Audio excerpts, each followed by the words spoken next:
प्यारे बच्चों, आज हम तुम्हें सरल परिपथ में विभवमापी से संबंधित सवाल करा रहे हैं। इससे पूर्व में भी मैं सवाल करा चुका हूँ और आज कुछ सवाल और कराते हैं। तो एक विभवमापी, पहले सवाल में देखते हैं कि एक विभवमापी के तार की लंबाई 10 मीटर है और विभवमापी के तार में स्थिर धारा बहने पर विभव प्रवणता 0.0025 वोल्ट प्रति सेंटीमीटर है। तो आपको गणना करनी है 1.025 वोल्ट के सेल का अवक्षेप बिंदु क्या होगा। दूसरा सवाल है अज्ञात विभवांतर यदि अवक्षेप बिंदु 860 सेंटीमीटर हो और इससे अधिकतम कितना विभवांतर नाप सकते हैं। तो देखते हैं पहला सवाल। हमने आपको पढ़ाया है E = KL। अब यहाँ पर आपको L निकालना है। तो L = E/K। तो आप देखेंगे E का मान आपको दे रखा है 1.025 वोल्ट, K का मान दे रखा है 0.0025। तो L = आप इसे कैलकुलेट करेंगे 410 सेंटीमीटर। मुझे पता है इसलिए मैंने आपको यहाँ लिखा है। दूसरा सवाल कि अज्ञात विभवांतर यदि अवक्षेप बिंदु 800 सेंटीमीटर पर मिल रहा है तो V = KL, K 0.0025, लंबाई है आपकी 860 सेंटीमीटर। तो V = 25 × 150, तो ये करीब निकल कर आता है 2.15 वोल्ट। तीसरा सवाल इसमें कह रहे हैं कि इससे अधिकतम कितना विभवांतर नाप सकते हैं। तो अधिकतम विभवांतर नापने के लिए, अधिकतम EMF नापने के लिए इसके अंदर हम इसकी विभव प्रवणता और इसकी अधिकतम लंबाई कितनी है 10 मीटर, तो आप इसे 1000 सेंटीमीटर लिख सकते हैं। तो मैक्सिमम EMF जो आएगा वो 0.0025 गुणा 1000। तब आप देखेंगे इसकी अधिकतम लंबाई 1000 है, इसलिए इसका विभव प्रवणता का गुणा हम 1000 से कर रहे हैं। तो ये निकल कर आएगा 2.5 वोल्ट। तो इससे अधिकतम जो है 2.5 वोल्ट विद्युत विभाग बल नाप सकते हैं।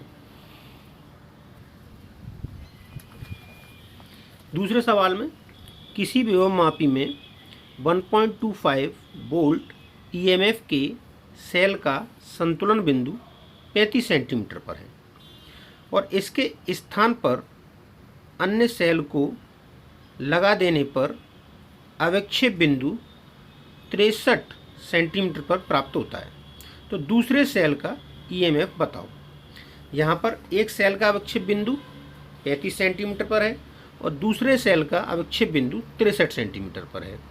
तो आप देखेंगे हमने आपको पढ़ाया है E1 = KL1, E2 = KL2। तो यहाँ से निकल कर आता है कि E1/E2 = L1/L2। यहाँ पर इनके मान रखेंगे 1.25, नीचे E1 हमको पता है, E2 हमको पता नहीं है, और L1 1.25 के लिए आ रहा है 35 सेंटीमीटर और दूसरे के लिए आ रहा है, E2 के लिए आ रहा है 63 सेंटीमीटर। तब आप यहाँ से निकालेंगे E2 = 1.25 × 63/33 35। इसे आप कैलकुलेट करेंगे तो E2 का मान निकल कर आएगा, तो यहाँ पर E2 का मान निकल कर आएगा 2.25 वोल्ट। इसे आप कैलकुलेट करके देखिए, मेरे को आंसर पता है इसलिए मैंने ये लिख दिया है।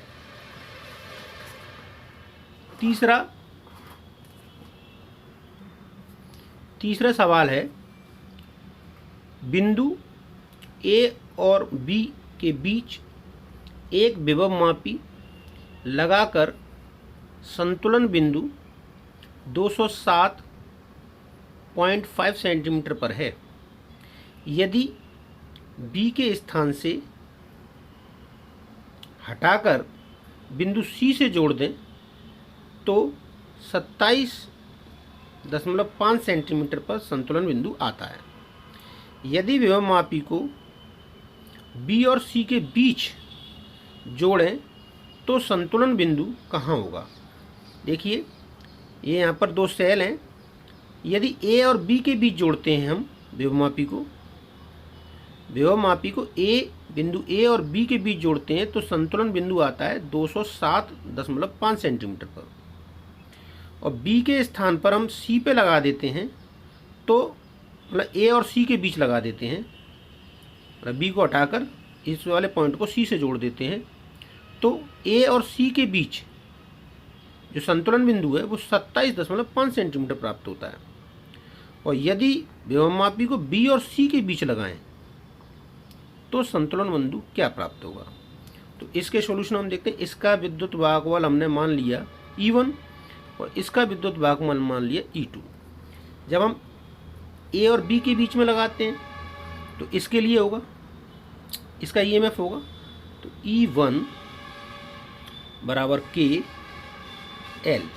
A और B के बीच में KL कितना आ रहा है 207.5। जब A और C के बीच में लगाते हैं तो ये दोनों सेल काम करने लगते हैं तब यहाँ पर, और ये दोनों सेल विपरीत दिशा में जुड़े हुए हैं, इसलिए E1 माइनस E2 बराबर K, और इसका जो संतुलन बिंदु है वो 27.5 सेंटीमीटर पर प्राप्त हो रहा है। और जब B और C के बीच जोड़ते हैं तो केवल E2 काम करता है, E2 बराबर K, और ये कहाँ पर संतुष्ट होगा ये पूछा जा रहा है। तो ये मान लिया हमने कि ये L डैश पर संतुष्ट होगा। तब हम यहाँ से इस समीकरण में E1 माइनस E2 वाले समीकरण में इनके मान रख रहे हैं। तो E1 माइनस E2 बराबर K गुणा 27.5।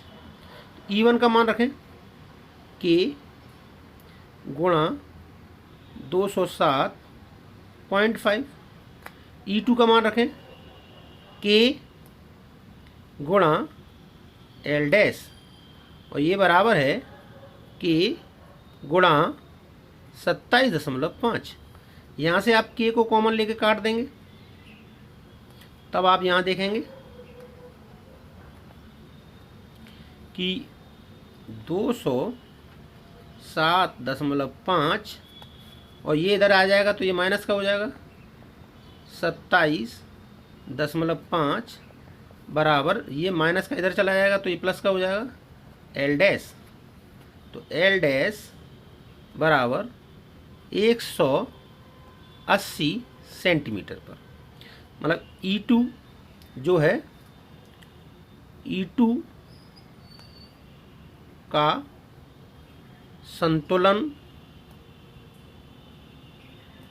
बिंदु 180 सेंटीमीटर पर प्राप्त होगा। ये 3 सवाल कराए हमने जो काफ़ी महत्वपूर्ण हैं, कल भी हमने कराए थे, इसलिए आप इन पर ध्यान दीजिए और भी सवालों को अपने आप निकालिए। कोई समस्या हो तो मुझे बताइए। मिलते हैं कल नेक्स्ट वीडियो में।